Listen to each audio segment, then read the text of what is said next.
Voilà, merci beaucoup Eliane. Je vous remercie à tous, toutes et tous d'être là. Euh, j'ai conçu cette conférence vraiment comme un partage de réflexion et comme je vois qu'il y a aussi des collègues comme Eulalia ou d'autres qui travaillent plus sur, ou surtout sur, aussi sur le portugais langue maternelle, sur l'enseignement de la langue une, j'aurais conçu certainement cette conférence un peu différemment si j'avais dû aborder uniquement la question de la langue une. Donc, je le dis d'emblée parce que je me situe quelque part entre les deux. Vous allez voir, j'ai essayé de jongler avec des questions qui concernent la grammaire telle qu'elle est enseignée en langue maternelle et en langue étrangère et seconde, voire prendre un peu un point de vue d'abord plus général. Alors, je vais partager mon écran et on va démarrer tout de suite. Pardon, hop.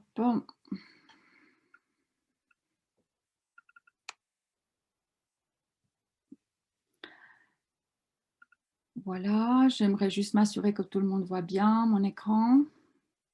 D'abord, Oui, oui, parfait. Voilà, donc merci beaucoup. Alors, l'angle d'attaque que je souhaiterais prendre pour cette conférence est le suivant.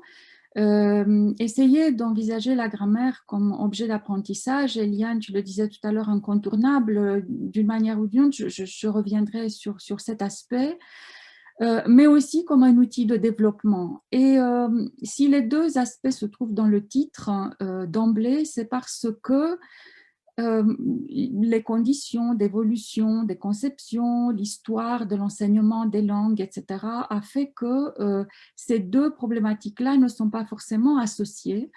Et donc, je crois qu'il est grand temps de le faire, de les associer. Donc, de voir dans la grammaire à la fois un objet d'apprentissage, mais aussi une opportunité de développement. Et donc, je vais essayer de montrer comment on peut concevoir cela.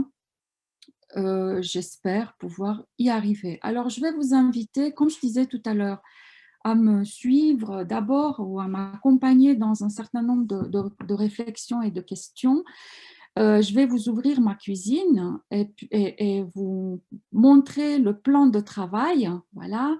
Je joue un peu sur les mots et sur les sens, mais seulement en partie parce que effectivement, dans ce que je vais vous présenter, il y a un certain nombre de choses qui relèvent plutôt de résultats de recherche, mais d'autres choses qui relèvent de questions que nous nous posons, nous aussi, ou que nous continuons de nous poser. Donc, je vais simplement commencer par poser cette question, pourquoi la grammaire? Et si je pose cette question comme ça, en apparence banale, hein, c'est pour montrer d'abord qu'il y a plusieurs niveaux de réponse, plusieurs réponses, mais plusieurs niveaux de réponse. On ne les verra pas tous, mais au moins deux, trois qui me semblent extrêmement importants à garder toujours en tête. Je vais ensuite m'attarder un tout petit peu sur la question de la polysémie du terme même de grammaire et vous allez voir pourquoi il y a un certain nombre d'implications, d'exigences, mais aussi un espace de liberté qui vient précisément de là et que j'aimerais souligner. Ensuite, je vais prendre deux, comment dire, deux objets particuliers ou deux types de questionnements concernant l'enseignement de la grammaire. En l'occurrence, la problématique des finalités, pourquoi on enseigne la grammaire, et puis la question des objets grammaticaux qui sont en fait des problématiques toujours actuelles. Et donc, je vais déplier un peu ces questions-là pour voir un peu ce que ces questions nous montrent de l'état de l'enseignement grammatical aujourd'hui. Et puis, je vais conclure par quelques propositions justement pour concevoir la grammaire aussi comme un outil de développement. Alors, je considère cela comme un pas de côté pour réfléchir et discuter parce que ce n'est pas la première chose qui vient en tête quand on ouvre un manuel ou une méthode, comme on dit, de grammaire ou de français langue étrangère ou un manuel de français langue maternelle ou quel que soit l'ouvrage que l'on va consulter. Alors, pourquoi la grammaire? Je disais plusieurs niveaux de questionnement et plusieurs niveaux de réponse. Pourquoi parler ou reparler de la grammaire? Alors, la première chose que j'ai envie de dire, n'ayons pas peur du mot. Et vous verrez pourquoi je dis cela. dans un instant. Et puis, j'ai profité du texte de cadrage de cette journée. Si j'ai bien lu, il était écrit à un moment donné, parlons de la grammaire dans tous ses états. Alors, j'en ai profité pour aussi me faire plaisir et de vous parler de la grammaire un peu dans plusieurs états auxquels je pense. Et pourquoi parler de la grammaire? Alors, je crois qu'on a d'abord besoin d'une certaine manière de dédramatiser la réflexion sur l'enseignement grammatical. La grammaire, pour certains, fait peur, pour d'autres, c'est un objet rébarbatif, c'est ennuyeux, ça ne sert à rien, etc., etc. Pour d'autres, c'est quelque chose d'élitaire ou d'élitiste, voire de tout à fait incontournable, parce que preuve d'une certaine culture linguistique. Bref, il y a énormément de représentations qui tournent autour de la grammaire, mais je pense qu'on a besoin d'en parler pour y réfléchir, dans un contexte aussi, le contexte actuel, où il y a aussi une forme de méfiance ou de rejet de la grammaire. Méfiance et rejet qui peuvent s'expliquer par des facteurs historiques d'évolution des méthodologies d'enseignement des langues, mais aussi par des raisons qui viennent plus d'une certaine évolution des sciences du langage. Et donc, je pense que certains d'entre vous le savent, et je sais que c'est le cas au Brésil, du moins pour le portugais langue 1, en Suisse, en francophonie plus généralement pour le français langue maternelle ou langue de scolarisation, c'est le cas. On évite dans toute une série d'ouvrages aujourd'hui le mot grammaire pour parler plutôt, si vous regardez des manuels de français langue maternelle aujourd'hui, vous trouverez plutôt observation réfléchie de la langue, fonctionnement de la langue ou encore analyse linguistique, même dans des plans d'études ou dans des documents officiels. Alors moi, ça m'interpelle. Pourquoi cette tendance à préférer autre chose? C'est signe de quelque chose, hein, cette tendance de vouloir trouver d'autres mots. Je crois que réfléchir ou pourquoi reparler de la grammaire, c'est justement pour ne pas tomber tout de suite dans cette tentative de la rejeter, et aussi pour profiter de ce moment pour se poser ou se reposer un certain nombre de questions fondamentales qui, au-delà de leur apparence banale, peuvent nous permettre de reprendre un questionnement à la racine. Alors, quand je dis reprendre le questionnement à la racine, ça ne veut pas dire qu'on refait le monde, mais tout simplement ne pas oublier que si la grammaire existe dans toutes les langues, parce que toutes les langues ont une grammaire, même si les grammaires sont ou peuvent être très différentes d'une langue à une autre, mais toutes les langues ont une grammaire, et ça veut dire que cela répond à un besoin du fonctionnement du langage. Et moi, ça m'aide de continuer de me poser la question ou de poser la question avec mes étudiants de d'où vient la grammaire et à quoi elle sert. Et puis, il faut tout le temps reparler de la grammaire pour questionner les représentations que l'on a, mais aussi les ressentis. Je pense que les sentiments que l'on a envers la grammaire, c'est un champ qui reste encore à explorer.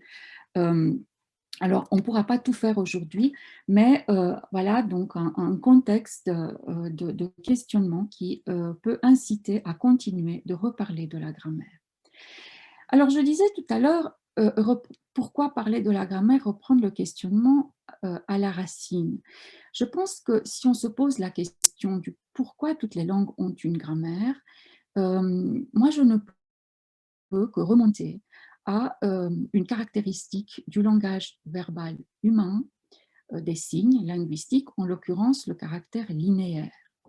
Et il y a un fait banal, simple, mais voilà, lourd de conséquences, c'est que l'être humain ne peut pas émettre des sons en polyphonie. On ne peut pas dire deux mots en même temps. On peut voir, si on regarde autour de nous, on peut voir 50 choses en même temps, mais on ne peut pas dire 50 mots en même temps.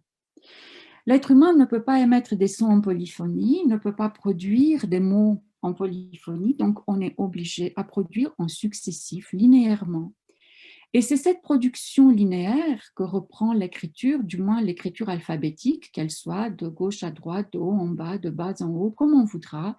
Le principe de l'écriture alphabétique reprend aussi ce principe de linéarité.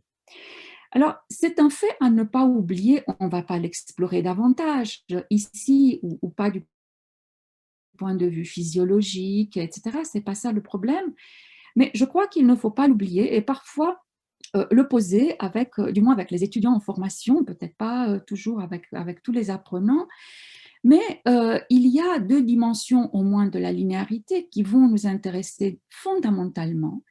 Une linéarité qui est à l'intérieur des signes, à l'intérieur des mots, qui va nous conduire forcément vers la morphologie, et qui concerne l'ordre des phonèmes. Alors, quand on pense à la phonétique, à la phonologie, on a toujours tendance à penser au spectre de phonèmes qui sont caractéristiques d'une langue par rapport à une autre. En français, il y a les nasales, et puis dans d'autres langues, on n'aura pas, etc.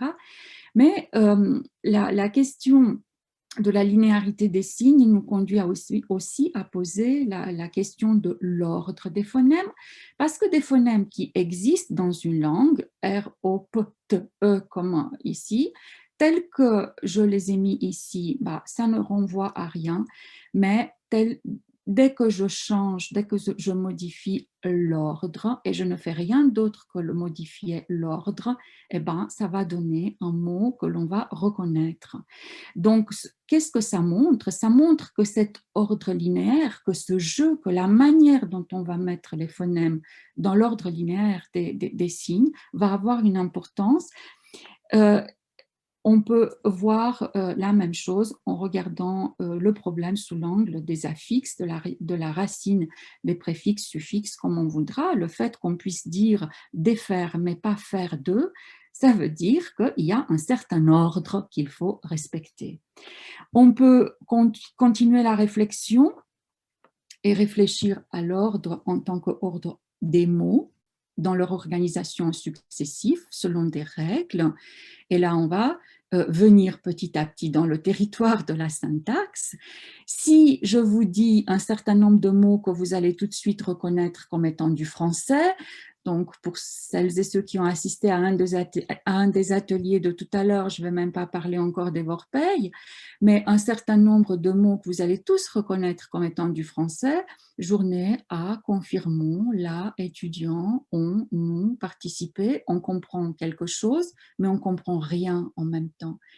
Pour la simple raison que ce n'est pas dans un ordre reconnu.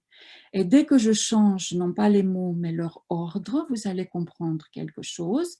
Nous confirmons que les étudiants ont participé à la journée. Alors pourquoi c'est important cette histoire d'ordre? C'est aussi parce que les mots initialement sous les yeux, tels qu'on a, à partir du moment où on a changé leur agencement, vont former une phrase qui va pouvoir véhiculer aussi une signification, etc., etc. Mais il y a un autre truc derrière qui est très important, c'est que cette mise en ordre fait écho à un ordre d'éléments par ailleurs connus parce que, inconsciemment ou non, le fait de dire nous confirmons que les étudiants ont participé à la journée va faire écho à une autre structure, par exemple, qui est sous-jacente à la phrase elle dit que les croissants ont plu aux invités. Alors, si on fait l'analyse, on va voir que nous avons en réalité le même type d'unité, même si les mots ne sont pas les mêmes. On a les mêmes classes qui se suivent. Donc, il y a un enjeu derrière qui est celui aussi de la catégorisation ou du classement. Donc, ordre des mots qui est ordre des termes, mais en même temps aussi une certaine distribution des classes. Et donc, il y a un enjeu de comprendre donc, les implications de la linéarité, et c'est valable pour toutes les langues, même si, de nouveau, ça peut se réaliser ou s'exprimer différemment hein, selon les contextes linguistiques, c'est qu'on va ressentir, quand on commence à parler une langue d'une manière ou d'une autre, on va la rechercher une certaine régularité, même si elle n'est pas toujours consciemment descriptible, mais on la recherche. On ne pourrait pas fonctionner si on avait uniquement un spectre lexical, un dictionnaire, et si on n'avait pas un certain nombre de manières de faire de la régularité. Et donc, je pense qu'il faut chercher la grammaire là.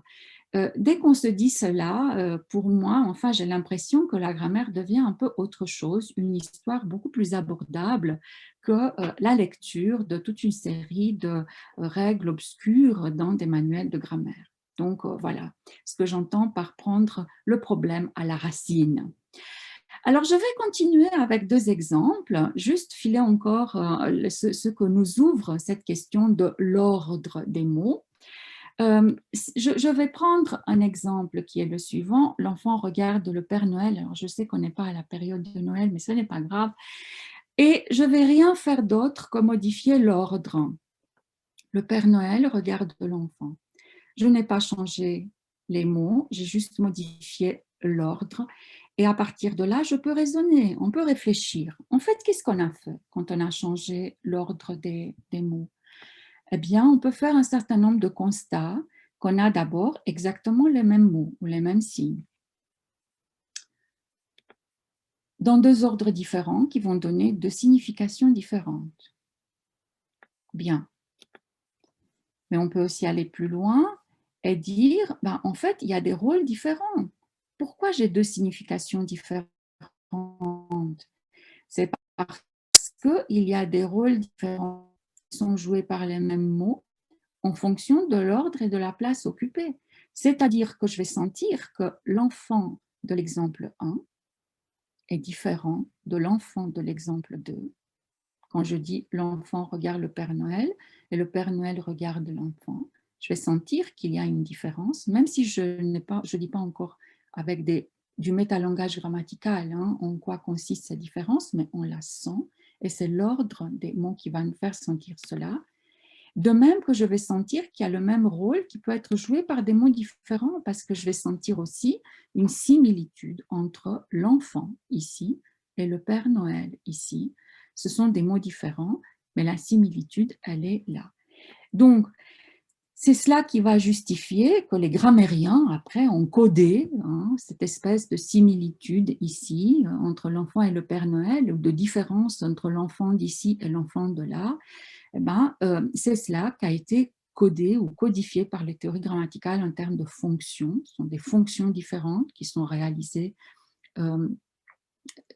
par les mots ou par les groupes. Et puis, c'est cela aussi qui peut nous permettre de voir que dans une langue comme le français, l'enfant est entouré de quelque chose, il y a quelque chose à côté de lui, un L apostrophe, il y a un accord en genre, en nombre, que ça va nous faire en fait deux mots interdépendants, comme ici, le Père Noël, c'est pas la Père Noël, etc. Donc on est sur la linéarité dans des structures de mots qui fonctionnent ensemble dans une structure interdépendante. Et c'est cela qui va justifier de dire à un moment donné, bah tiens, il y a une certaine structure formée d'un déterminant, d'un nom, on pourra dire, qui remplit une fonction. Et vous voyez comment, à partir du simple constat de la banalité, de la linéarité des signes, on peut petit à petit reconstruire d'une certaine manière une partie de la raison d'être du système de la langue. Et je le dis aussi à mes étudiants un peu avec la même formule, bienvenue dans le système de la langue, dès qu'on a commencé à raisonner un peu de cette manière-là, en termes de fonction, structure, quelle place occupe, quel terme à un moment donné pour faire quoi. Alors, on est arrivé sur ce terrain-là de la grammaire. Je fais juste encore une petite remarque, c'est que je sais bien que ce que j'ai mis ici en évidence, en particulier donc les questions de morphologie et de la syntaxe, ce sont les aspects qui, historiquement, sont les premiers à être conceptualisés. Je n'ai pas encore parlé de sens, je n'ai pas encore parlé de texte, même si avec les exemples 1 et 2, on peut déjà appréhender la question de la signification. Et pourquoi c'est un parti pris pour dire que bien évidemment, on peut après, comme l'évolution des méthodes d'enseignement des langues l'ont fait, ajouter la question du sens, ajouter la question de la textualité, etc. Mais ces dimensions-là ne vont pas annuler la dimension syntaxique, la dimension grammaticale, vont l'enrichir, vont la colorer, vont la complexifier, mais ne vont pas l'annuler.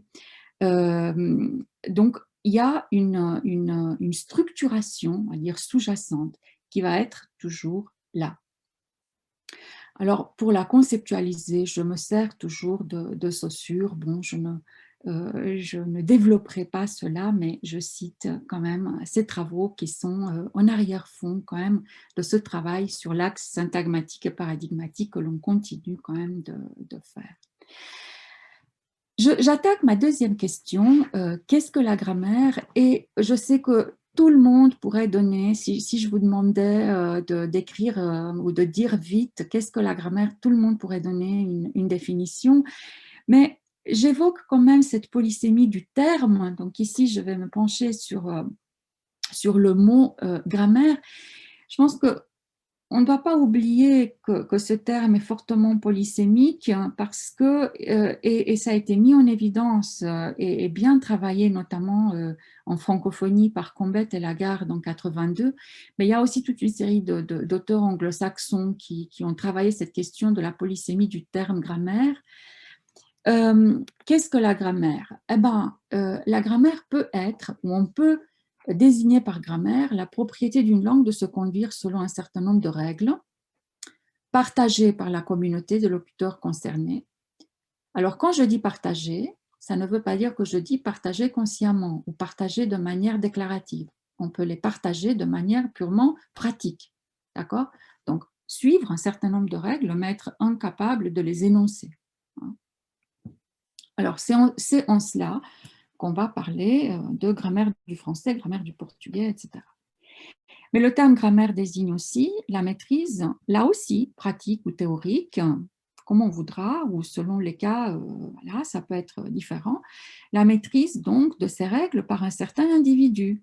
Quand on dit de quelqu'un, Pierre est super bon en grammaire, ou il connaît sa grammaire, on est en train d'attribuer à une personne une certaine forme de savoir, théorique ou pratique. Et c'est en ce sens qu'on a développé toute une série de théories sur de la grammaire intuitive, sur de la grammaire interne. C'est quelque chose qui a son siège en un locuteur, en un individu, et pas forcément dans la communauté.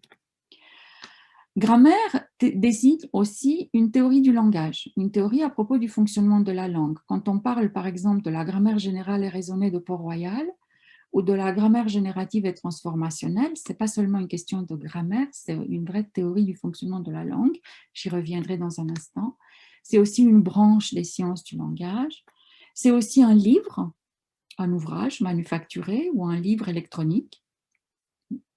On a des exemples tout plein dans toutes les langues.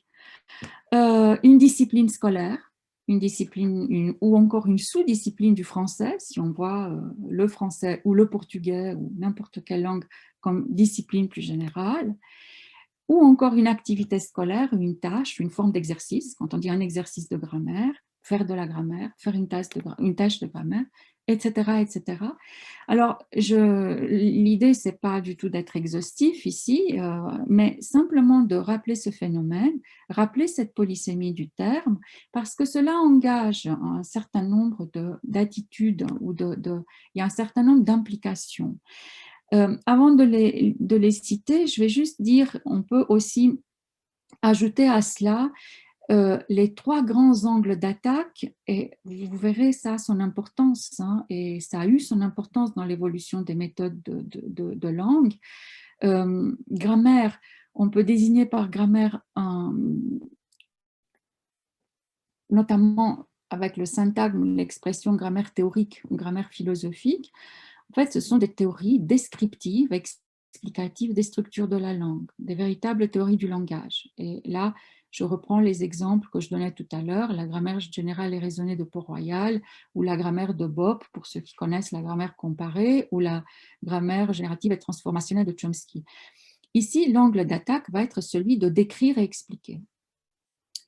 Mais il y a des grammaires qui sont des grammaires normatives, qui ne décrivent pas, qui n'expliquent pas, mais qui vont prescrire. Prescrire pour interdire ou pour encourager, dites comme ceci, ne dites pas comme cela, écrivez comme ceci, n'écrivez pas comme cela. Et donc là, on a affaire plutôt à des modèles pour parler et pour écrire.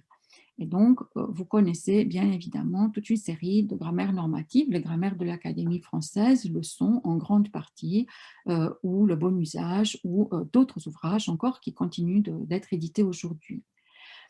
Et puis, bien sûr que c'est dans ces grammaires normatives qu'on va trouver, peut-être avec moins d'explications, mais uniquement les injonctions euh, du style, en français, on dit aller chez le coiffeur et pas aller au coiffeur. OK. Une grammaire théorique ou philosophique pourra peut-être nous décrire l'histoire de comment on est arrivé là et pourquoi. Bon.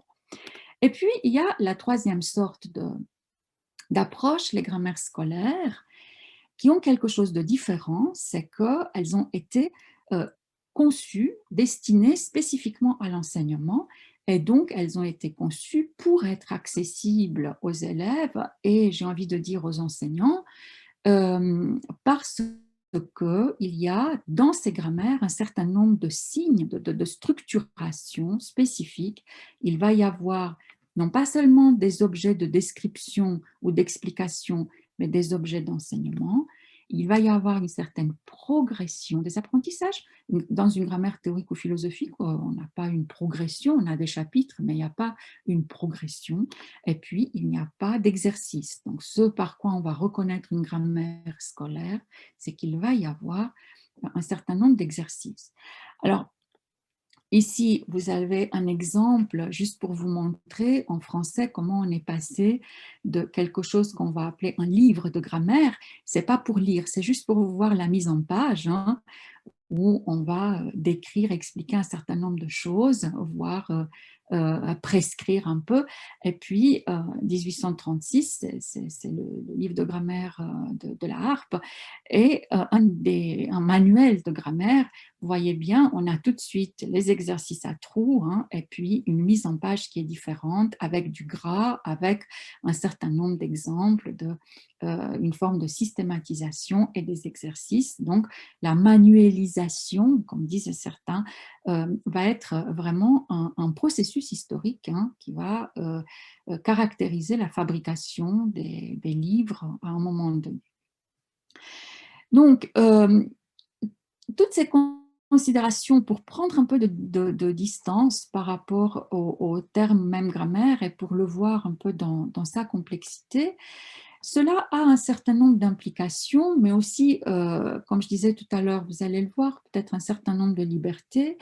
Je pense que c'est dans cette polysémie du terme qu'on va pouvoir, ou c'est grâce à cette polysémie et au phénomène que cette polysémie recouvre, qu'on pourra comprendre le fait que les grammaires ont un caractère socio-historique. Le phénomène grammatical, quel qu'il soit, a un caractère socio-historique. Les règles d'organisation d'une langue changent avec l'histoire, avec le temps, avec les sociétés. Alors, on peut prendre des mots linguistique variationniste, si on veut, un peu pour comprendre cela. On peut donner des exemples de la manière dont fonctionne une certaine langue, le français, entre le français québécois, suisse, belge, franco-français ou ailleurs. Les livres ont un caractère socio-historique, c'est ce que je viens de vous montrer. L'évolution même de la construction, hein, de livres de grammaire nous permet aussi de poser ce caractère-là. La construction chez l'individu, par l'individu, de ses propres connaissances grammaticales ont aussi un caractère évolutif, etc. etc. Caractère donc évolutif et changeant de ces grammaires. Il n'y a pas de grammaire implacable. Aucune grammaire n'est là pour durer pour toujours. Alors c'est aussi un bel espace de liberté, hein. Donc je vous invite en tout cas à le voir comme cela. Dans cette polysémie, où cette polysémie peut nous aider à comprendre pourquoi il y a des connotations différentes, il y a des charges symboliques et affectives différentes, hein, qui vont être associées au terme grammaire. Si quelqu'un a eu une mauvaise expérience scolaire et donc c'est le manuel qui lui a déplu fortement parce qu'il était tellement chargé, parce qu'on ne comprenait rien, etc., eh ben, cette charge affective-là va pouvoir éventuellement un peu d'éteindre et puis occuper l'espace, hein, sur d'autres acceptions de la notion de grammaire, alors qu'elles ne sont pas forcément concernées par l'expérience de cette personne-là. Mais aussi, c'est tout cet espace-là de signification différente de la notion de grammaire qui ouvre aussi un objet de débat concernant l'utilité, concernant ce qu'est, ce que devrait être la grammaire à un moment donné, pourquoi elle est ou elle n'est pas telle que nous souhaiterions qu'elle soit, etc. Alors c'est très intéressant, juste, moi je suis toujours étonnée de voir à quel point, quand on parle de l'enseignement des langues, on ne se pose jamais la question de l'utilité du lire et de l'écrire, mais on se pose la question de l'utilité de la grammaire. C'est quelque chose à garder un petit peu en tête. La grammaire fait toujours objet de débat. Ça, c'est clair. Cette polysémie nous engage aussi ou induit un certain nombre d'exigences, hein. C'est que pour nous, quand on parle de grammaire, il faut toujours expliciter, essayer d'expliciter à quoi on fait référence. Parce qu'il y a des niveaux, parfois dans nos argumentations, qui peuvent se chevaucher, qui peuvent s'amalgamer, et ça demande en fait d'expliciter, de se poser chaque fois la question quand on lit quelque chose, mais à quel niveau? On dit grammaire, mais à quel niveau on se situe? De quoi on parle? On parle de grammaire au niveau scolaire, au niveau normatif, au niveau théorique, au niveau philosophique, de quoi on est en train de parler pour éviter les amalgames. Et je pense que c'est dans cette polysémie de la grammaire que se niche une partie de liberté et d'ouverture, parce que c'est un espace qui se montre, parce qu'il est socio-historique et évolutif, comme un espace de requestionnement, comme un espace de redéfinition. Si les grammaires bougent, si les grammaires ont un caractère évolutif, c'est aussi que c'est là qu'on a de la marge pour redéfinir les contours, pour les requestionner, pour les remodeler, y compris du point de vue des activités grammaticales que nous faisons en classe. Et de nouveau, un clin d'œil à un certain nombre de choses qui ont été dites dans les ateliers. Un enseignant, un professeur de langue peut, à un moment donné, lui-même redéfinir, remodeler les contours des activités grammaticales qu'il va mener en classe en fonction du niveau, en fonction de ses objectifs, etc., etc., en tenant compte, mais en partie indépendamment de ce qu'il a à disposition dans les livres, dans les manuels. On peut contribuer au débat, hein, autour de la grammaire. Comme je disais, ce n'est pas quelque chose d'implacable. Créer des activités, créer des grammaires scolaires, créer de nouvelles approches ou démarches d'enseignement. Et donc, pour moi, dans cette polysémie, entendue de cette manière-là, il y a un espace vraiment de développement de la discipline grammaticale, de la matière, et aussi de développement professionnel. Parce que, comme je disais tout à l'heure, on peut être amené à re-questionner, à se repositionner, à créer, à débattre, à prendre position, etc. Alors, voilà comment je réponds, moi, à la question « Qu'est-ce que la grammaire ?» à la place de donner une seule définition univoque. Donc, c'est un espace de travail et un espace de questionnement et de prise de position. Alors, quand on pose la question « Qu'est-ce que la grammaire ?» je vais passer assez vite là-dessus, mais quand même, on doit mentionner, je crois, aussi un grand débat qui a à sa manière affecté aussi bien l'enseignement du français langue maternelle que l'enseignement du français langue étrangère.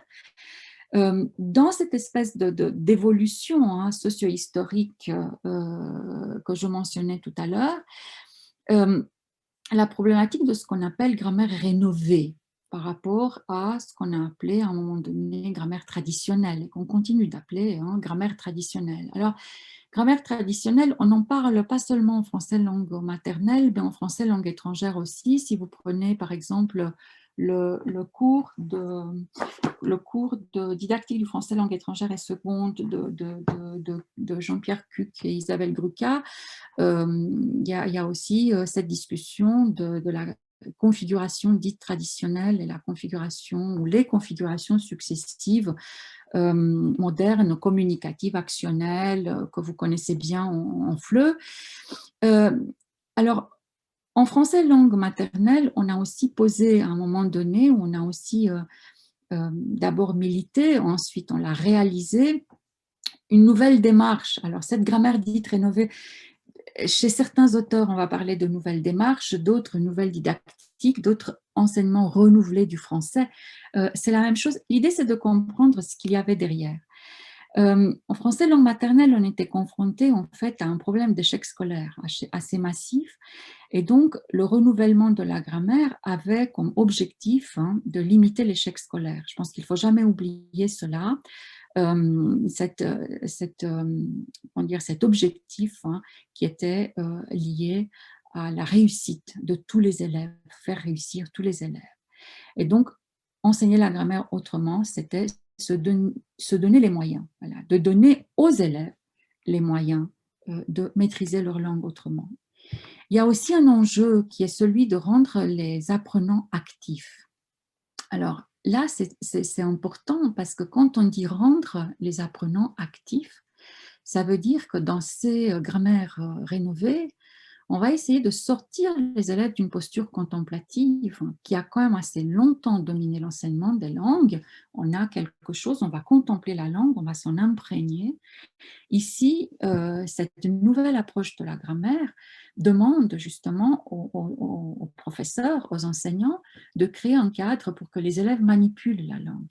Et manipuler la langue, ça veut dire non pas seulement lire, mais ça veut dire découper, changer l'ordre, justement. Dans ce que j'évoquais en début de conférence aujourd'hui, jouer avec la langue, s'autoriser, j'ai envie de dire, à manier, à manipuler la langue pour comprendre son fonctionnement, expérimenter la langue pour comprendre son fonctionnement, observer pour découvrir et pas seulement apprendre par cœur des règles pour les appliquer dans les exercices.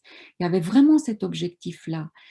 Et je crois qu'on peut trouver quelque chose de cet ordre aussi dans l'évolution, notamment dans le français langue étrangère, dans les approches de type actionnel.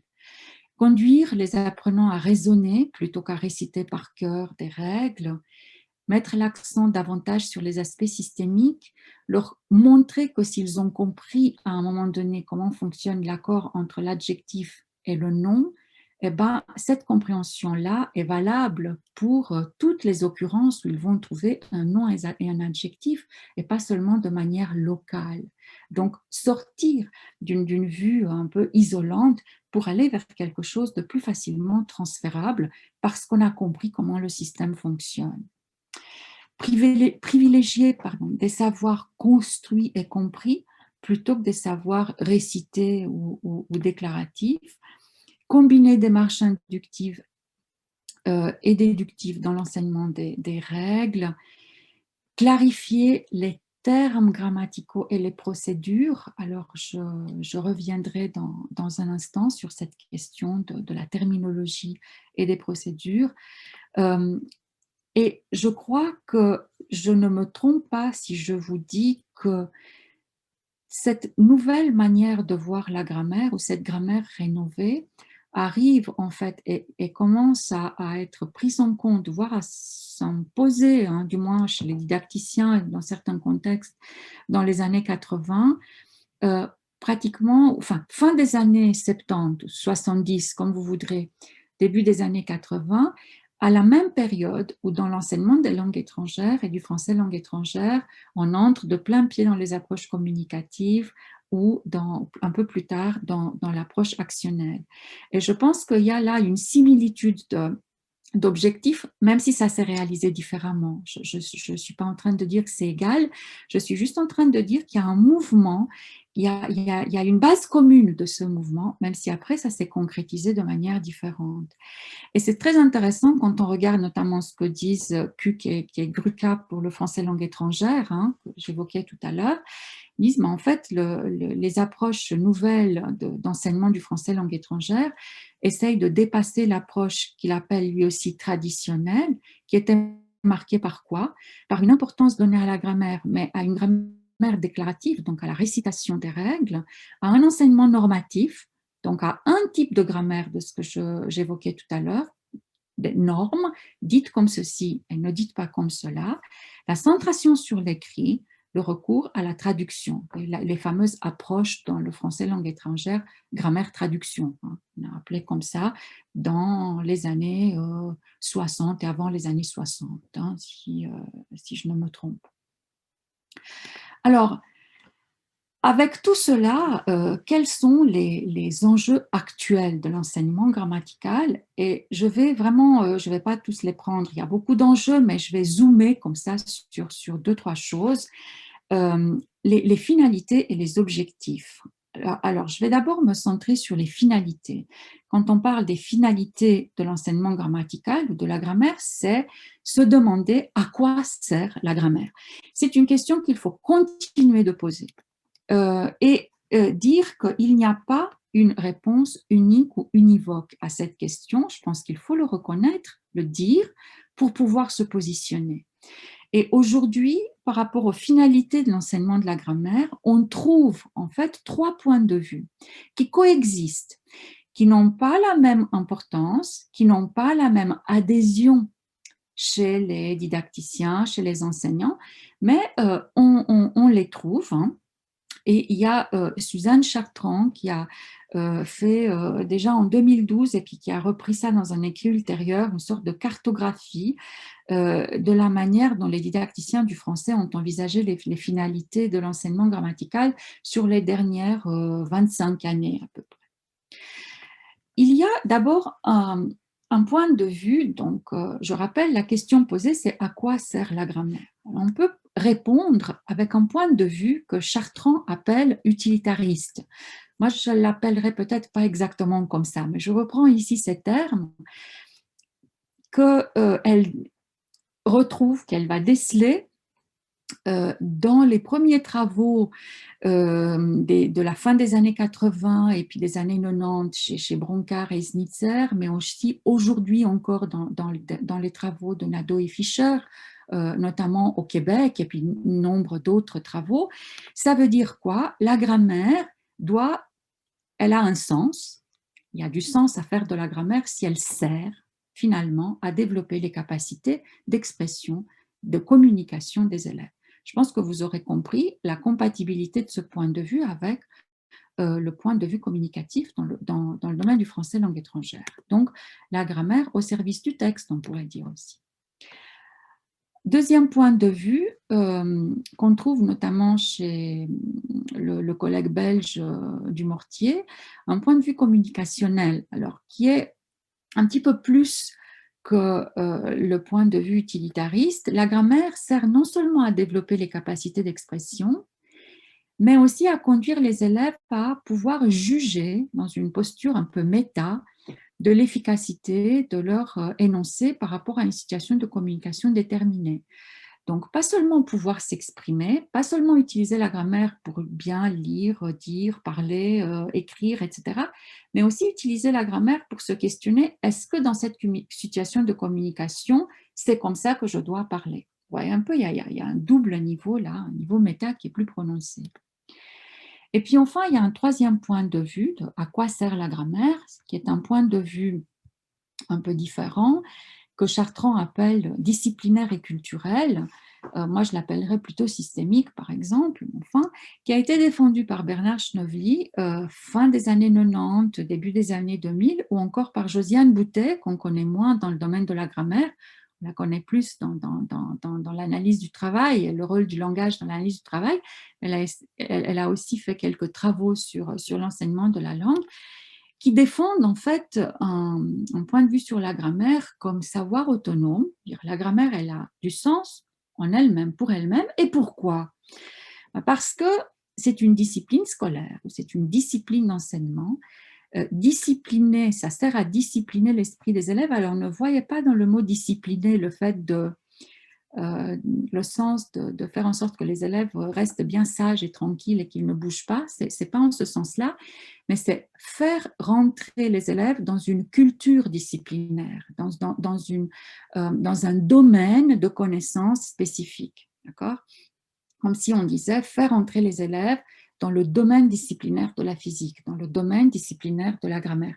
Il va y avoir un discours scientifique dans lequel ou avec lequel on va pouvoir les habituer petit à petit.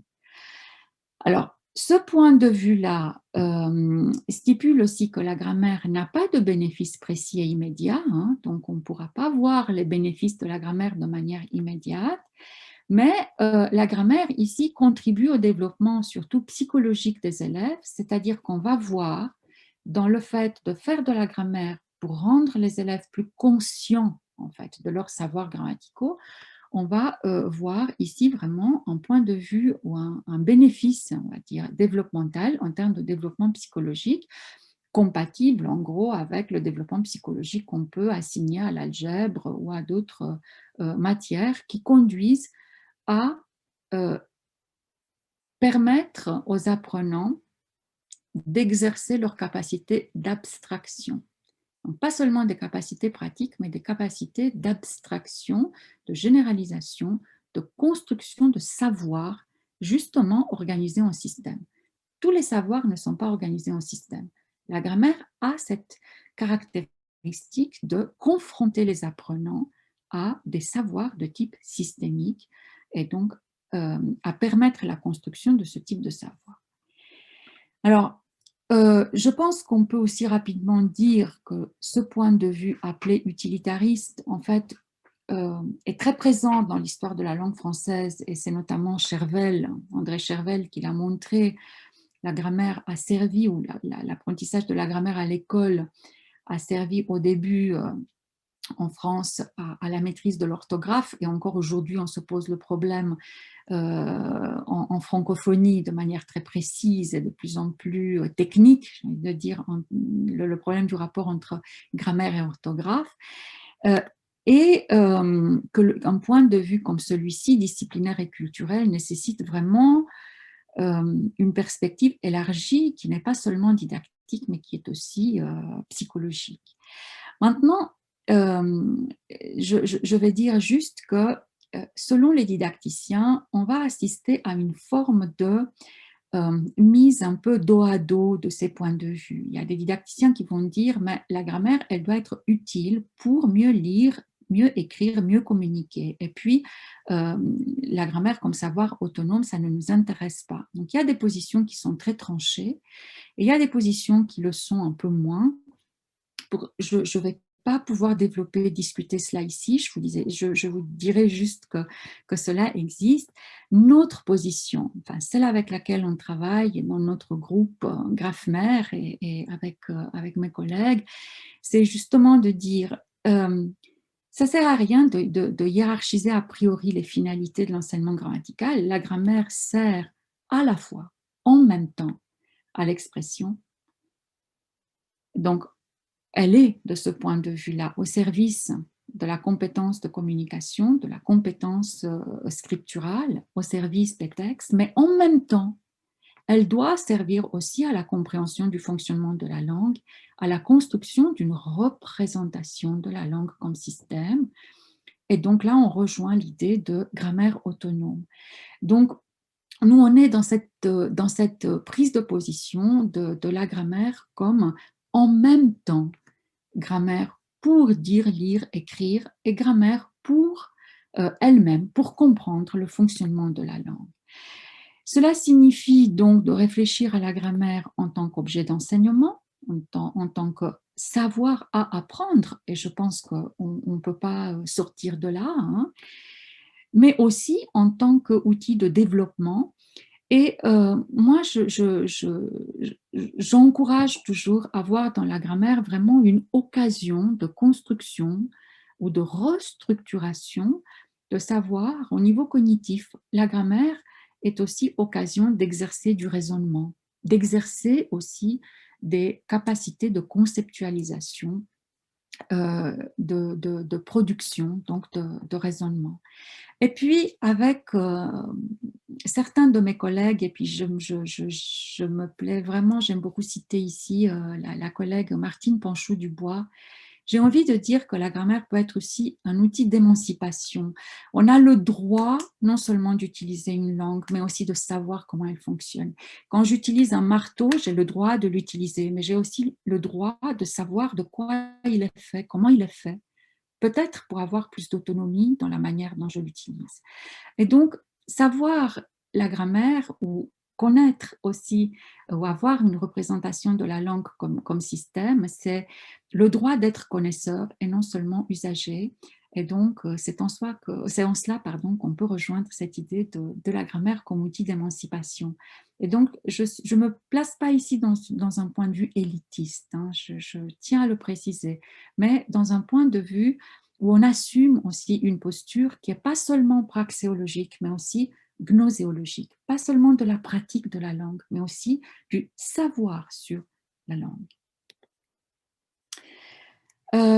Je vais poursuivre la réflexion avec rapidement deux enjeux.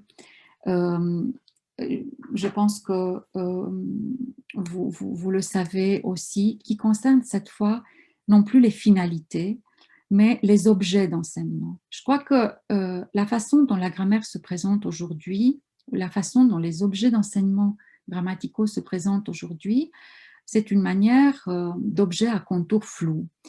Et ça demande parfois de la part des professeurs un réexamen, c'est-à-dire de se poser la question, quand on donne des exercices, mais quel est l'objet de cet exercice? Quel est l'objectif et quel est l'objet? Quel est l'objet grammatical que je travaille en donnant aux élèves cet exercice? Avec quel support d'activité? Est-ce que ce sont des phrases? Est-ce que ce sont des textes? Les deux peuvent très bien, en fonction de ce qu'on fait, hein, les deux peuvent très bien être utilisés. Que fait l'apprenant? Qu'est-ce qu'il apprend en faisant ce que je lui demande de faire? Éventuellement, que pourrait-il écrire dans une rubrique, hein, ce que j'ai appris? Et je vous montre ici cet exercice. Donc, vous voyez un peu la consigne, hein, de cet exercice, pour voir, juste pour vous montrer que la réponse à ces questions n'est pas toujours évidente. On peut parfois la trouver telle quelle dans la consigne, mais parfois non. Et ici, il faut vraiment se poser la question pour trouver le fait que quand on passe d'une structure dans la boîte, il y a 3 bouts, quelques galets et une bague.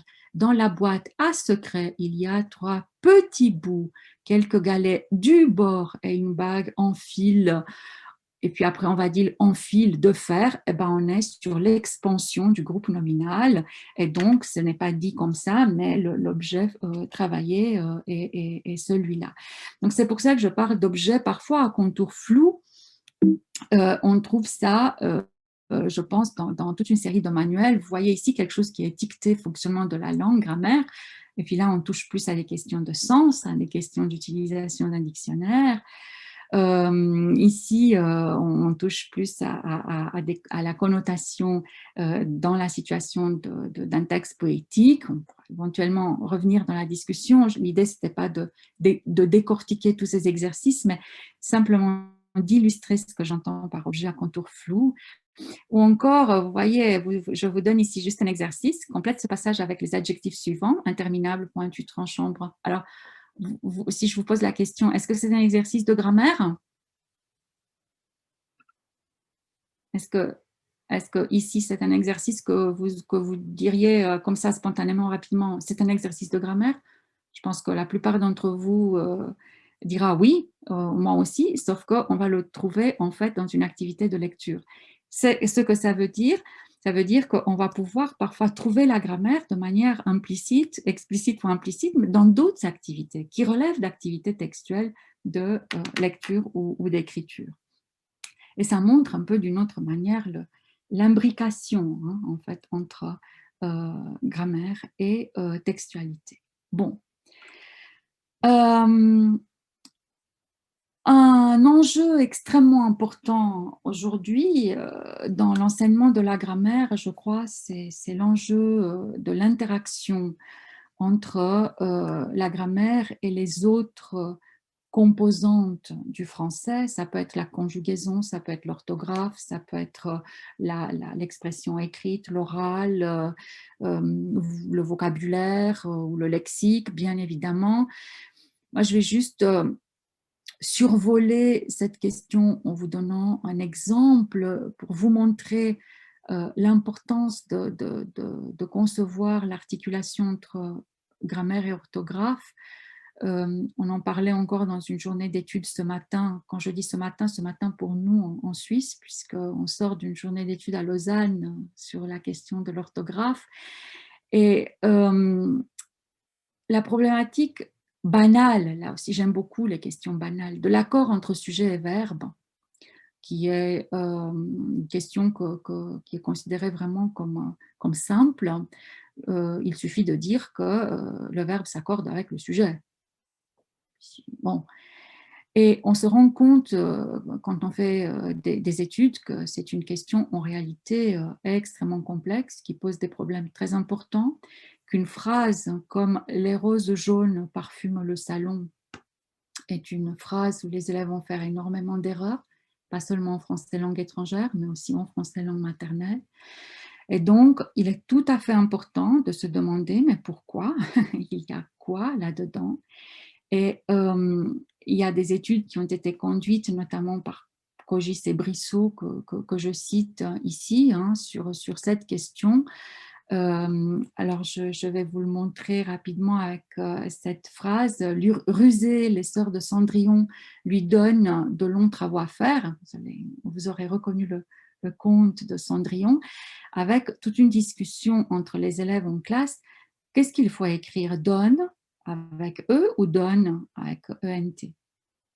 Alors, quand on regarde les interactions entre les apprenants, c'est assez riche d'enseignement parce que les élèves ne vont pas dire la même chose. Regarde Marguerite qui dit « Moi, j'ai écrit comme ça », c'est-à-dire elle a écrit « donne » avec E.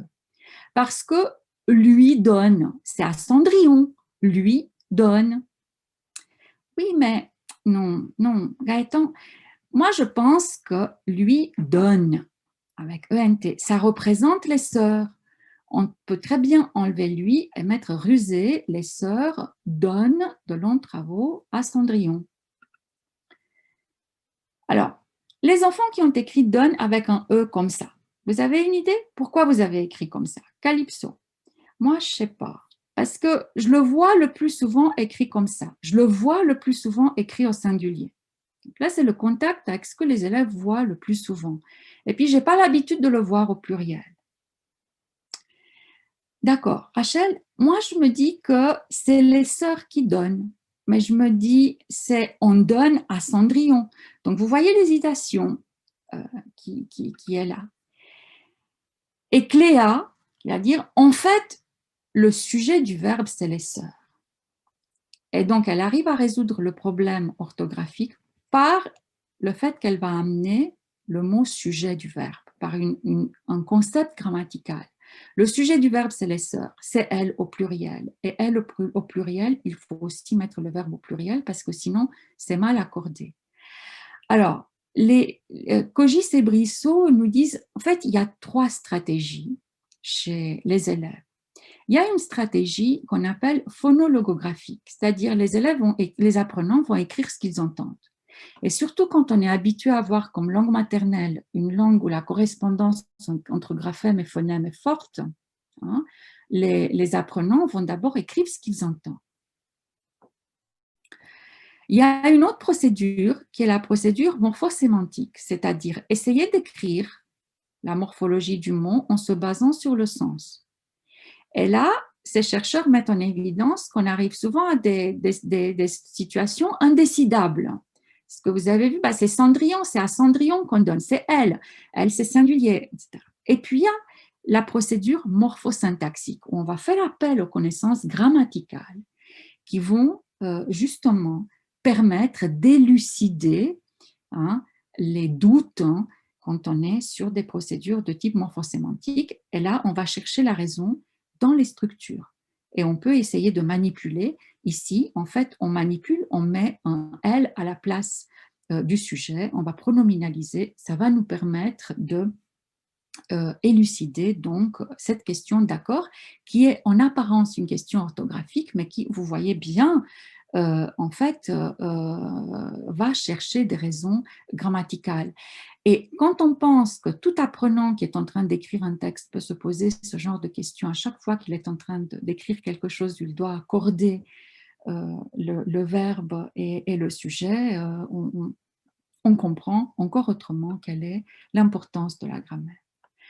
Alors, je vais terminer maintenant par trois rapides réflexions pour discuter aussi sur la grammaire comme outil de développement.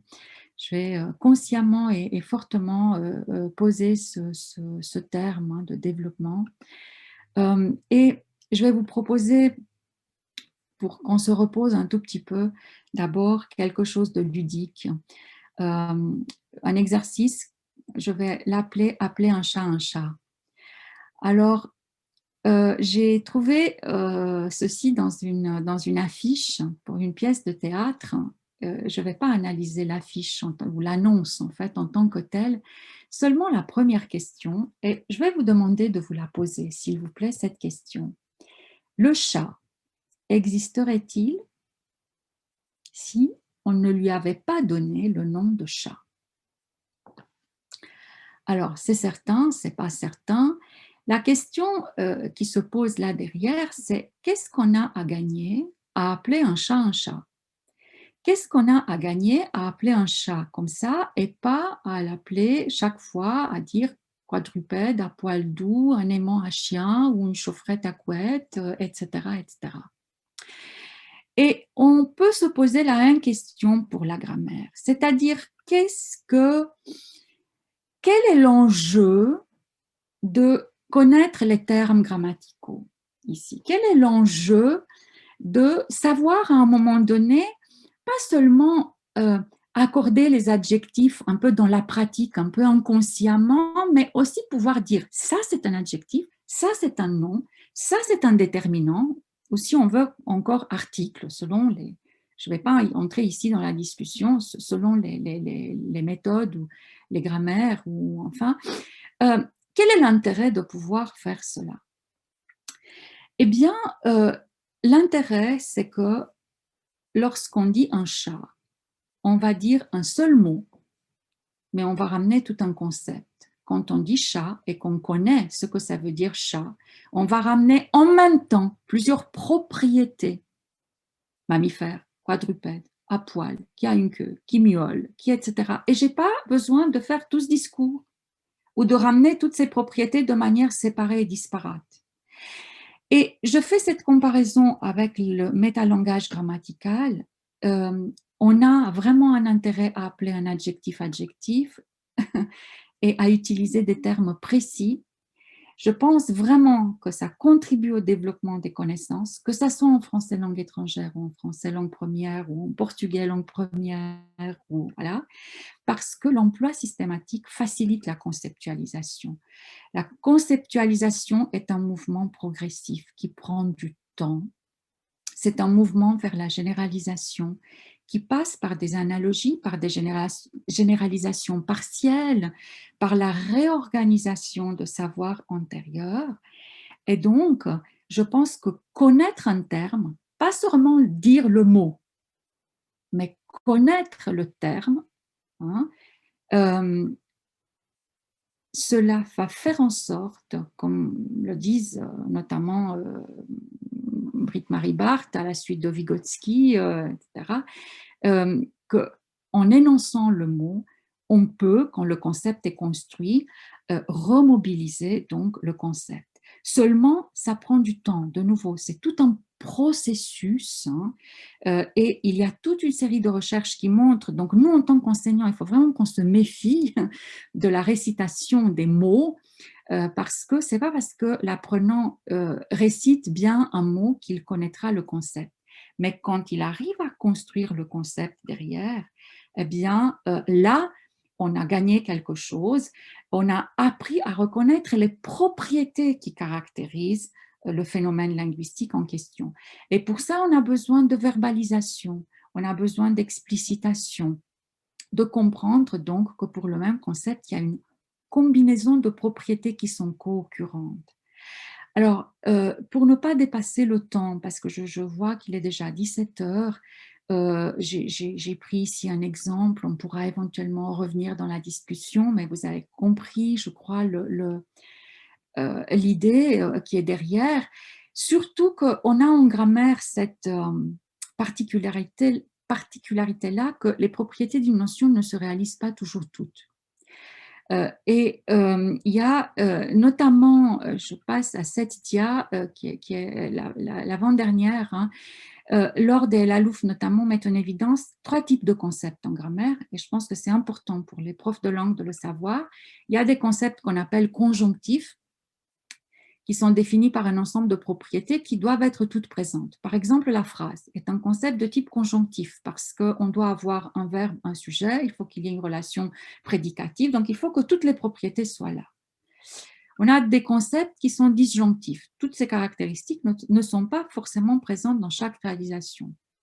Par exemple, le verbe, on peut l'avoir conjugué ou pas conjugué, on peut l'avoir au pluriel ou au singulier. On ne va pas avoir et le singulier et le pluriel en même temps, etc. Et puis, on a des concepts de relation. Par exemple, le concept d'accord ou de dépendance syntaxique. Là, on peut les définir uniquement par rapport à un autre concept. Alors, ces 3 types de concepts vont demander du travail, on va dire, un petit peu différent, hein, c'est sûr, mais ils vont tous demander du travail, hein, qui va prendre du temps, qui passe, et je ne peux pas m'empêcher de rappeler ici la position de Vygotsky, hein, la grammaire nous offre cette possibilité de construire des concepts scientifiques et ce faisant de maintenir une dynamique conceptuelle, cognitive de restructuration des connaissances et donc de connaissances de plus en plus approfondies de la langue. Et puis, l'opportunité sur un plan vraiment développemental de percevoir différemment sa propre langue. C'est-à-dire qu'une fois qu'on a réussi à objectiver les caractéristiques du français en tant que langue étrangère, on pourra peut-être voir différemment le portugais, langue maternelle, même si on ne fait pas de comparaison systématique, mais on va voir la notion de système réalisé de 2 manières différentes. Et là, voilà, je reprends ici cette idée d'émancipation. Voilà. Il y a la possibilité, à travers les concepts grammaticaux, quand même, de mettre de l'ordre dans nos connaissances linguistiques pratiques, hein, de regrouper, de classer ce qu'on sait, de renommer en utilisant les métatermes par ces exercices de décontextualisation, même détextualisation. À un moment donné, il faut sortir du texte pour conceptualiser, pour mieux retourner au texte. Pourquoi? Parce que cela va nous permettre de passer par un processus de prise de conscience de ce qu'on sait. Pas seulement faire, pas seulement être conscient qu'on fait, mais être conscient des savoirs que l'on met en route pour faire dans des nouvelles activités langagières. Je vais m'arrêter là. Je vous remercie infiniment de votre patience et de votre écoute et je suis à disposition pour la discussion.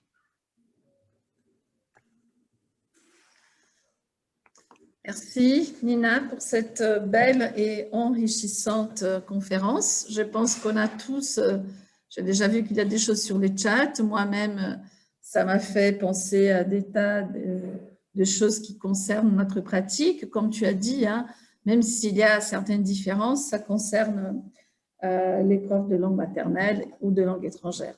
Donc, j'ouvre donc la période pour les questions. J'ai 2 petits commentaires que je laisserai pour la fin. Comme ça, on donne la parole aux autres. Vous pouvez mettre sur le chat ou ce serait mieux d'ouvrir le micro. Hein.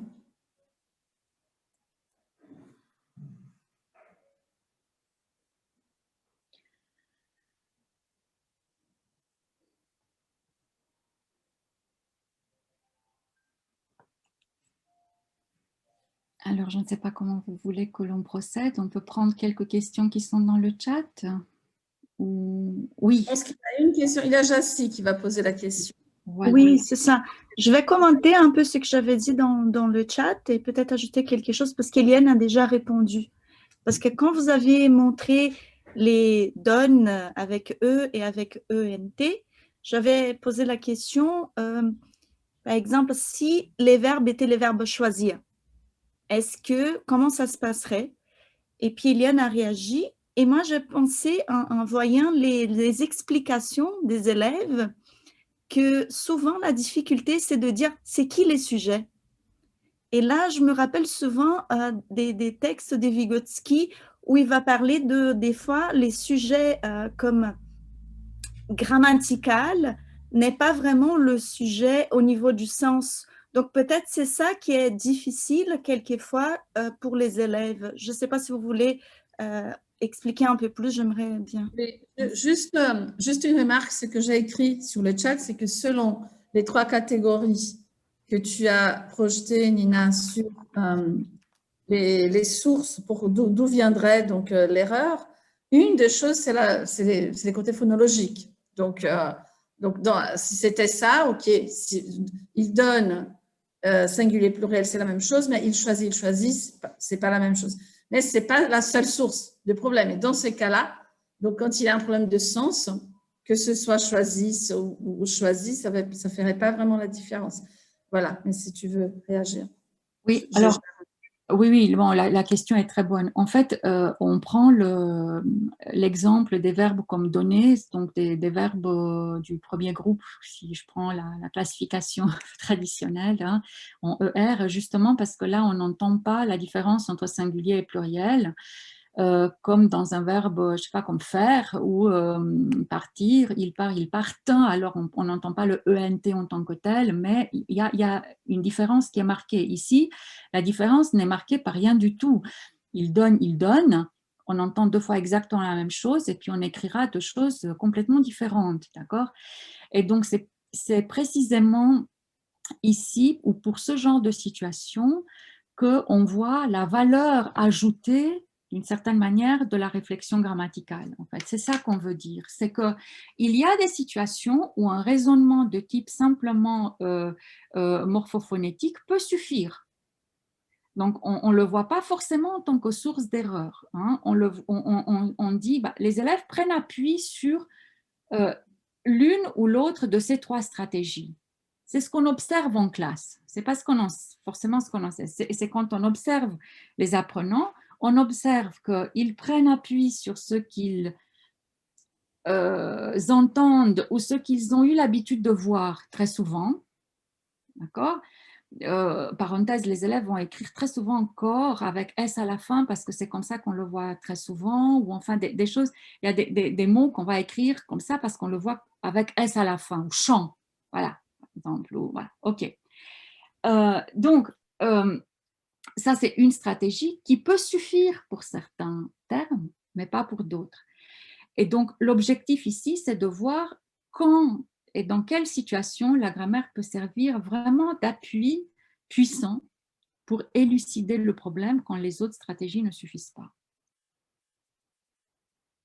Est-ce que je réponds à votre question? Et je crois que oui. Et je passe la parole à Émilie, qui a levé la main. Merci. Merci pour la conférence, Nina. J'ai une question par rapport, bon, je vois toute la question de s'approfondir dans cette précision terminologique et ces stratégies de manipulation. Donc, je me demande comment ça se passe au niveau de la formation d'enseignants.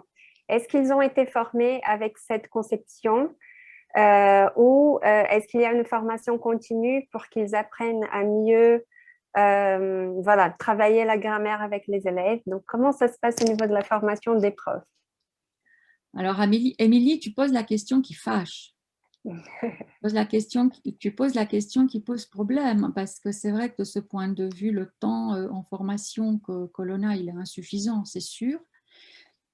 Maintenant, je pense que si on arrive à voir ça vraiment dans le temps, je me replace dans la perspective vraiment socio-historique. C'est pas quelque chose qui va changer du jour au lendemain, mais si on ne l'introduit jamais, ça va jamais se présenter.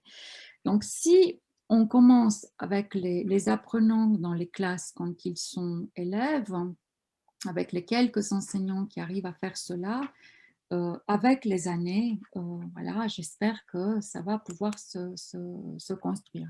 Une autre chose, c'est que non, on n'a pas assez de temps en formation, mais ce qu'on essaye de faire, et là je regarde Sandy, Mathieu, c'est de trouver, on commence à parler avec, un peu comme certains collègues parisiens, le cheval de Troie, c'est-à-dire l'exemple emblématique qui va pouvoir faire après un peu boule de neige, qui va pouvoir fonctionner comme un peu prototype, hein, comme appui pour que les enseignants eux-mêmes reproduisent cela sur d'autres objets. Mais on essaye maintenant vraiment de les sensibiliser le plus possible à cette question de oser manipuler la langue, oser dire je ne sais pas. C'est extrêmement important d'oser dire je ne sais pas. On a le droit de dire je ne sais pas parce que c'est quand on dit je ne sais pas qu'on va pouvoir poser une question et aller chercher la réponse. Donc voilà. En formation, ça ne se passe pas toujours très facilement parce qu'il y a des représentations à déconstruire aussi pour les reconstruire. Mais quand on y arrive, c'est magnifique, c'est merveilleux. Merci beaucoup. Alors, est-ce que quelqu'un d'autre voudrait poser une question? Oui, j'ai une question. Est-ce que je peux faire? Oui, oui, bien sûr. Lilia, vas-y. Bonjour Lilia. Bon, merci beaucoup Nina pour cette conférence très didactique. Pardon pour mon mauvais français, hein, mais je vais parler parce que c'est plus facile qu'écrire. La première question que je voudrais poser est pourquoi est-ce que tu as décidé d'utiliser le terme que vous travaillez avec la syntaxe et pas avec la morphosyntaxe? Et la deuxième question est-ce que c'est possible faire une grammaire pédagogique avec une seule théorie cohérente? Parce que quand on regarde le fonctionnement de la langue, ça dépend de beaucoup de théories, non? Si on a un regard énonciatif, si on a un regard syntactique, comment est-ce que vous travaillez avec ce type de questions? Je peux regarder, par exemple, le pronom personnel, qu'il est un date, c'est ça qu'on parle? Un date. On peut regarder la fonction de substituer quelque chose. On peut regarder. Est-ce que tu as compris ma question? Oui, bien sûr. Ouais, c'est une question redoutable. Alors, pourquoi syntaxe, morphosyntaxe? C'était parce que je n'ai pas approfondi, si tu veux, ici la question. J'aurais pu dire morphosyntaxe. C'est parce que je voulais introduire de manière assez didactique la question de la linéarité du signe et que je voulais faire comprendre que déjà, cette linéarité du signe a des incidences assez importantes au niveau strictement morphologique. On la voit tout de suite au niveau de l'ordre des mots, si tu veux, donc au niveau syntaxique. Mais si on prend les deux maintenant, c'est évidemment morphosyntaxe. Et puis si on prend la situation de langues qui sont moins analytiques que les nôtres, des langues un peu plus agglutinantes, là, c'est une morphosyntaxe, si tu veux, encore plus évidente. Donc, parfaitement, tu as raison, c'était pour des questions tout simplement de progression de l'exposé et pas de prise de position théorique. Hein. Voilà. La deuxième question sur la grammaire pédagogique, alors évidemment, les angles d'attaque que l'on a dans les théories aujourd'hui sont différents. On a des grammaires qui vont partir d'un angle d'attaque plus syntaxique ou morphosyntaxique, d'autres qui, plus comme Charodot, des grammaires du sens et de l'expression, il y a des angles d'attaque différents ou des grammaires textuelles. Si on prend plus la mouvance qui viendrait de là, qui est peut-être moins présente en français langue étrangère. Donc, c'est pour ça que j'ai dit, si j'avais fait cette conférence uniquement pour l'enseignement des langues peut-être que j'aurais apporté certaines choses un peu différemment. Moi, je ne sais pas s'il est possible de faire une grammaire pédagogique intégrale, mais il y a une chose qui est possible, c'est de voir ce que j'appelle parfois l'oignon linguistique. C'est-à-dire que j'ai un terme de la langue, alors rouge, et puis je peux le voir comme mot lexical uniquement, puis je peux le voir comme classe grammaticale, puis je peux le voir comme fonction syntaxique, puis je peux le voir comme introducteur d'une série anaphorique. Ce rouge me plaît énormément, c'est une couleur fabuleuse, etc. Je peux le voir comme déictique. Ce que je suis en train de dire, c'est que le fait que je le voie comme déictique, ça n'annule pas son statut de nom, de pronom, de ce qu'il sera au niveau syntaxique. Et donc, je pense qu'il y a un enjeu fondamental aujourd'hui qui est celui, de la clarification des différents niveaux d'analyse de la langue. La langue empile plusieurs niveaux, c'est comme ça. Donc, d'abord, les clarifier, ne pas prendre le sens pour de la syntaxe et la syntaxe pour du sens. Et voilà. Ça, c'est une première chose. Et la deuxième chose, en même temps, concevoir l'interaction entre les niveaux. Donc, clarifier les niveaux et surtout, pas les mettre dos à dos ou les séparer parce qu'on les a clarifiés. Parce qu'on les a clarifiés, encore mieux concevoir leur interaction. Je pense que le grand défi aujourd'hui est celui-là, et que ça soit en français langue maternelle, en français langue étrangère, en portugais langue maternelle, voilà. Alors, est-ce que tout ceci est possible d'inscrire tous ces éléments-là dans une seule grammaire pédagogique? Peut-être c'est possible, ce serait un joli rêve, mais comme les grammaires sont par nature imparfaites parce que ce sont des productions ou des produits socio-historiques, quand on aura fini de bâtir cette magnifique grammaire, la langue aura évolué peut-être encore autrement. On va découvrir encore un autre niveau qu'il va falloir inclure et ainsi de suite. Donc, je pense que c'est très important de rester dans cette dynamique permanente, mais tu as raison et la question que tu poses, elle est fondamentale de clarification des niveaux et d'interaction entre ces niveaux. Merci, Nina.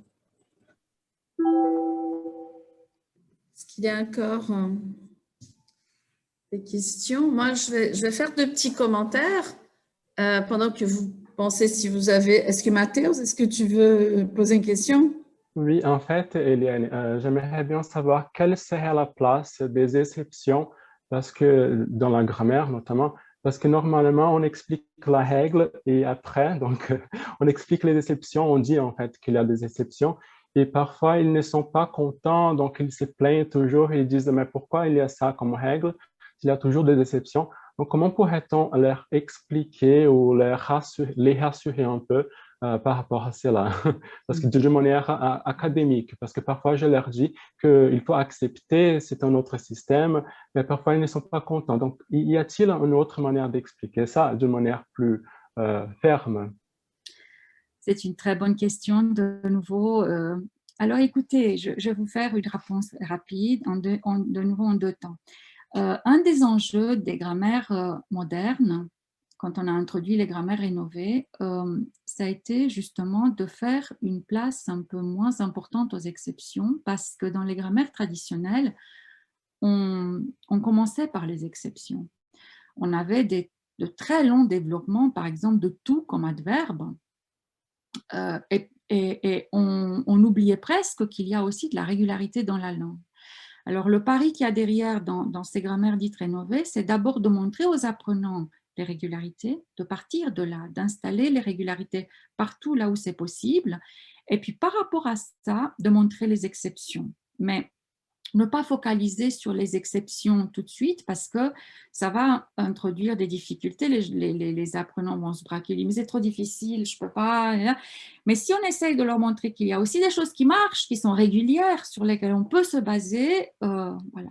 Alors, ça c'est ce qu'on a essayé de faire. Hein, maintenant, dans le quotidien de la classe, il y a des questions qui se posent. Quand j'étais prof de français langue étrangère, à un moment donné, j'avais fait une convention avec mes étudiants en leur disant, écoutez, vous devez accepter que parfois je ne pourrais pas vous expliquer les choses. Je pourrais vous dire c'est comme ça, et puis on va dire c'est cadeau de la langue française. Alors, on rigolait toujours parce que chaque fois qu'ils m'entendaient dire, alors là, c'est cadeau de la langue française, c'était pas parce qu'on ne pourrait pas donner une explication, mais parce que parfois, il faut chercher des explications très longues dans l'histoire sur lesquelles on va tomber. Quand tel copiste s'est trompé au XVIe siècle et qu'il a mis un T de plus, et puis on a battre, 2 T dans battre, et puis un seul dans bataille, etc. etc. Et je n'ai pas de stratégie pour ça. Je pense qu'il n'y a pas d'explication rationnelle des exceptions, si ce n'est que là, quand on peut expliquer, il y a de la régularité, mais elle n'est pas totale. Merci. Si je peux ajouter quelque chose, il y a très très longtemps, j'ai assisté à une très belle conférence de Claude Germain, je ne sais pas si vous voyez de qui il s'agit, le didacticien québécois, et il parlait justement de ce problème que Nina a évoqué avec les exceptions, parce que la grammaire traditionnelle, c'était ça, on n'entrait pas l'exception, on apprenait tout par cœur, et finalement, on ne savait pas parler correctement parce qu'on n'avait pas mémorisé les régularités. On était tellement focalisé sur les exceptions qu'on ne savait pas comment ça fonctionnait vraiment l'usage. Et donc, lui, il a donné un exemple que j'ai adoré, parce qu'il a dit, bon, on enseigne souvent la règle de la formation des adjectifs au féminin. Et dans cette règle, il y a gentil, gentille. Et on fait un effort cognitif énorme, on perd beaucoup de temps pour mémoriser gentil, gentil, alors qu'il y a un seul adjectif dans la langue française qui suit cette règle-là. Donc, peut-être, une des choses que je dis, j'essaye d'expliquer, hein, mais je pense que c'est comme Nina a dit, on doit avoir une manière d'avoir un contrat pédagogique avec les élèves pour leur montrer jusqu'où on peut aller dans l'histoire des exceptions. Mais je leur dis toujours que moi, je préfère qu'ils apprennent les régularités, parce que s'ils font des erreurs avec les exceptions, c'est toujours moins d'erreurs que ce qu'ils feraient avec la régularité. Donc, un exemple, c'est alors les adjectifs, les fameux substantifs qui terminent en âge en français, et en portugais, c'est féminin, en français, c'est masculin. Ça pose beaucoup de problèmes. Mais c'est tellement peu, il y a 6, 8, c'est tellement peu que je leur dis, écoutez, si vous ne mémorisez pas, ce n'est pas grave, vous allez faire seulement 6 erreurs.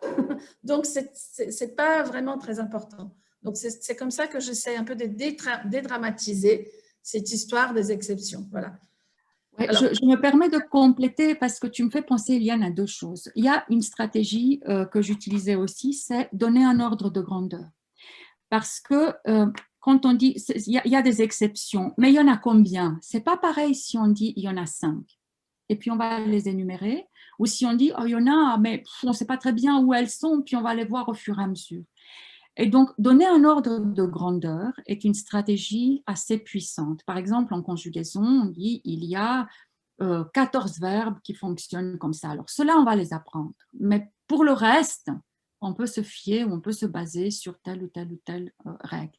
D'accord? Donc, ça, c'est donner des repères. Voilà, assez important. L'autre chose que je veux très rapidement dire par rapport à votre question, Mathéus, c'est qu'est-ce qu'on appelle exception? Est-ce qu'on appelle exception quelque chose par rapport à la langue elle-même, le français, à l'intérieur du français, ou est-ce que, je ne sais pas, les pluriels en général en S et puis il y a des pluriels en X, ou est-ce qu'on met derrière le mot exception des choses qui fonctionnent dans la langue cible très différemment par rapport à, enfin dans la langue cible, oui, très différemment par rapport à la manière dont ça fonctionne dans la langue maternelle. Et puis on le ressent on met derrière le mot exception la différence entre les langues. Je pense que ce n'est pas pareil parce qu'on ne va pas dire la même chose. Le masculin, tel mot, il est masculin en portugais, féminin en français ou vice-versa. Ça tient la différence entre les langues. Et là, je pense qu'on peut sensibiliser les apprenants en fait que les langues sont très différentes. Il n'y a pas à chercher forcément des similitudes.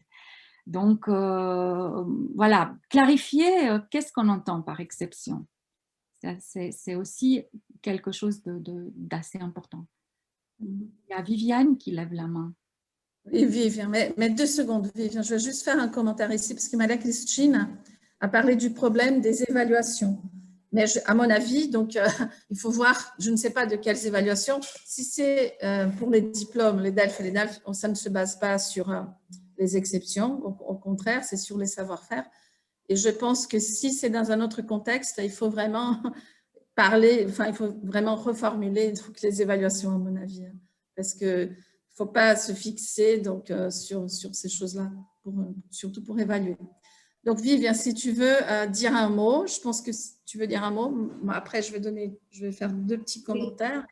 J'ai une question parce que, autant que prof de FLE, des langues étrangères en général, on aide les élèves aussi à développer leur propre stratégie d'apprentissage, n'est-ce pas? Il y a plusieurs niveaux, les niveaux cognitifs, métacognitifs.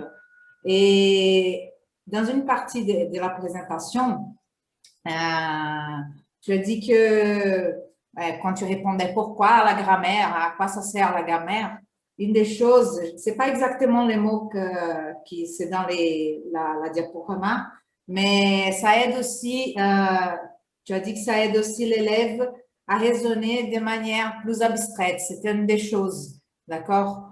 Je voudrais savoir si on pourrait dire que quand on pense à ça, si ça, la grammaire, ça aiderait à développer les stratégies métacognitives aussi. Parce que c'est quand l'élève il sort un peu, il arrive à évaluer son apprentissage et tout, et développer des stratégies sur ça. Oui, les deux choses sont liées. Je pense que quand un élève sait, quand un apprenant sait que il dit, je ne sais pas, des chats noirs, et puis c'est au pluriel, et il faut mettre un S à noir parce que le chat est au pluriel. Il peut dire ça comme ça. Le chat est les chats, c'est au pluriel. Donc, à noir, je vais mettre un S parce qu'il y a plusieurs chats. On prend appui sur quelque chose de référentiel. D'accord? Et on raisonne de manière contextualisée entre les chats et le mot noir. Ça, c'est une chose. Mais quand il va dire, les chats noirs, on a un nom et un adjectif et ils s'accordent, c'est différent. C'est différent parce qu'il va chaque fois, indépendamment du chat, même si c'est un chien, même si c'est un éléphant, même si c'est des vorpilles, quand il va avoir à côté un nom et un adjectif, eh bien, il va accorder. Tu vois ce que je veux dire? Donc, quand je parle de niveau de généralisation plus important, c'est là. Et si en plus, en énonçant cette règle, on est aussi en train de prendre conscience de ce qu'on sait, je sais que je sais. Non seulement je fais et je sais, mais je sais que je sais. Là, on fait un pas de plus vers la métacognition. Et c'est ça que je voulais dire un peu quand je disais mettre de l'ordre dans ses connaissances. Et c'est extrêmement important. Au niveau proprement cognitif, là. C'est la plus-value développementale de l'enseignement grammatical, je dirais. Pour parler de la grammaire est belle. L'enseignement de la grammaire, c'est merveilleux. Je pose cette question parce que ça fait pas mal de temps que je me pose la question. Comment on peut aider les élèves à développer ça? Et voilà, aujourd'hui, je pense que j'ai eu un morceau de la réponse. C'est un très beau compliment. Merci beaucoup. Très bien. Moi, j'allais remarquer, hein, si, je vous laisse si vous avez une dernière question, pendant que, si vous voyez là, si vous avez une dernière question, et après on va clore. Je vais faire juste 2 petits commentaires rapides, surtout pour les profs de FLE. C'était en voyant les exemples de donne, singulier pluriel, que je me suis souvenue d'une chose qui n'est jamais traitée, qui est très peu traitée dans les manuels de langue de FLE, qui est, et ça rappelle aussi, alors ça me fait penser aussi à ce qu'on connaît de Vygotsky sur le développement. Alors, quand les apprenants, au premier semestre en général, quand ils apprennent toutes les conjugaisons, et il y a un moment où ça va très bien, ils savent dire je donne, tu donnes, il donne, nous donnons, vous donnez, il donne. Ils savent dire je prends, tu prends, il prend, nous prenons, vous prenez, ils prennent. Bon. Et le livre, surtout celui que j'utilise, commence à insérer une chose nouvelle qui est les pronoms qui se placent en portugais après le verbe et en français avant le verbe. Je vous donne. Ah, oui. Je vous prends pour… alors, donc quand on commence, je vous téléphone, je vous appelle plus tard, je te vois, hein, des choses comme ça. Et il commence à faire une sorte d'erreur qu'il ne faisait pas avant. Donc, il commence à dire « je vous donnais ». Je te téléphone avec S. Voilà. Donc, cette espèce alors, c'est très vygotskien si on pense, parce que la connaissance nouvelle a vraiment réorganisé, il commence à faire des erreurs qu'il ne faisait pas avant. Et en même temps, c'est quelque chose qui est très peu abordé dans les manuels de langue. Parce qu'on n'imagine pas, on ne traite pas ce genre de choses et on prend les connaissances, elles sont acquises. Ah, d'accord, ils savent déjà ça et voilà. Donc, c'est juste pour réfléchir un peu à un autre ordre de difficultés que les élèves peuvent avoir. C'est super important ce que tu dis parce que, en fait, c'est la question de ce qu'on appelle les rupteurs. Alors, ça pose beaucoup de problèmes aussi aux francophones. Hein. L'accord de proximité, les rupteurs, dans « je vous donne », ou enfin, « je vous donne », on peut moins, mais « je vous donnais ». Je vous donnais à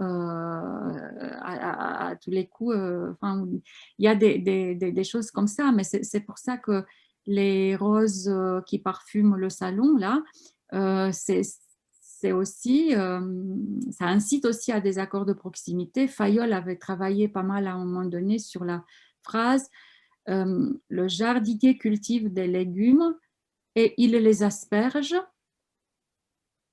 Le jardinier cultive des légumes et des asperges. Et le jardinier cultive des légumes et il les asperge. Et ce genre de choses qui poussent, on voit bien que là, si l'orthographe ne s'appuie pas sur la grammaire en français, ben, voilà. On peut pas faire autrement. En français, l'histoire grammaire et orthographe, c'est vraiment très lié. Mais cette fois, didactiquement parlant, à quel moment, et je pense que là, c'est important ce que tu dis, à quel moment, une fois que les élèves ont construit cette régularité, on introduit quelque chose qui complexifie, mais qui ne va pas, on leur montre en quoi la régularité construite reste valable, parce que dans ce « je vous donne », c'est « je donne à vous », eh ben, et que c'est toujours moi qui donne, ben là, il y a vraiment une réorganisation. Alors, on ouvre la porte alors, vers une vraie réorganisation des connaissances. Et un autre petit commentaire, c'est juste pour les profs, vraiment, ça c'est un commentaire didactique. Un des exemples de Nina, dans la conversation entre les élèves, il y en avait une qui a dit une chose merveilleuse, et je pense que c'est la source de plusieurs erreurs qu'on ignore, et qui est « Ah, moi j'ai toujours vu comme ça ». Ouais. Donc, voilà, donc ça, je pense qu'on doit s'occuper de ça. Parce qu'on a beau enseigner les règles, enseigner ou faire découvrir, parler des règles, on a beau faire ça. Mais souvent, dans l'usage, ça va être « Ah, j'ai toujours entendu comme ça ou vu comme ça » qui va déterminer le choix. Donc, ça, c'est juste un côté pédagogique pour faire réfléchir un peu. Et Solène, tu veux poser une dernière question et après on va clore pour pouvoir manger. Eulalia, tu veux dire quelque chose dans la conversation? Merci beaucoup, Nina, pour cette conférence. Ça me fait penser à mon rôle en tant qu'enseignante et comment j'enseigne la grammaire finalement. Donc, on a un peu de tout dans nos cours. Mais ce que ça me fait penser aussi qu'il y a une limite aussi de la régularité. Parce que les manuels des langues, en FLE, je dis en FLE, parfois, ils forcent beaucoup cette régularité et ça devient artificiel. Parfois, je n'ai pas envie de donner un tel texte parce qu'il ne se réalise pas dans la pratique réelle. Donc, c'est juste un prétexte pour enseigner, je ne sais pas, ou les passés composés. Nous avons un texte rempli des passés composés, mais et aussi les futurs simples. Aujourd'hui, on va comme si la régularité apparaît par une quantité dans un texte. Mais ce n'est pas ça. Et ça, c'est ce que je ressens. Comme, parfois, je n'ai pas envie de traiter tel que comment est donné dans les manuels. Donc, je voudrais savoir quelle est ton opinion par rapport à cette limite et comment on peut faire une autre transposition, plus ne pas perdre en tête la langue comme système, bien sûr. Alors, c'est un problème, rassure-toi tout de suite, qui se pose aussi en français langue maternelle, parce que avec ce qu'on peut aborder en grammaire avec les élèves à l'école, parfois c'est en deçà de ce qu'ils voient comme réalisation linguistique l'heure d'après, hein, quand ils lisent un texte.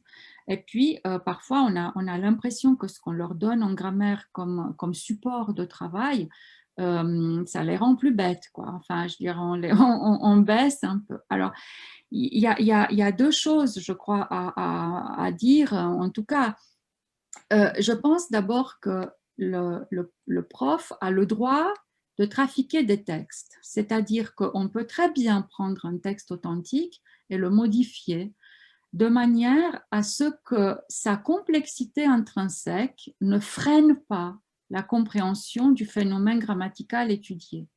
Le problème de certains textes, même on prend des contes pour enfants ou les premiers albums que les enfants peuvent lire, quand on regarde la structure des phrases, quand on regarde les passés simples, c'est vraiment des choses qui vont venir très tard comme objet d'enseignement. Et je crois qu'il y a une distinction à faire entre ce qu'on aborde quand même en lecture-expression, et puis on laisse aller pour la lecture, pour l'expression, sans forcément tout expliquer grammaticalement, et on a cette convention aussi avec les apprenants, et puis ce qu'on va traiter grammaticalement, et là, pour moi, le mot maître, c'est le tri. Trier, choisir, se permettre de manipuler un texte didactiquement et retenir d'un texte la partie qui va nous intéresser pour aborder cette question-là. Et puis après, si on a le temps ou si on a la possibilité de dire j'ai modifié le texte parce que ce qu'il y a là-dedans complexifie les choses, soit parce que ce sont des tournures de l'oral qui sont transcrites et qui vont faire en sorte que, etc. Ou alors parce que simplement dire on verra ça plus tard ou une autre fois, parce qu'on ne peut pas tout faire. Mais intervenir dans les supports qu'on donne aux apprenants, je pense qu'on a le droit de le faire.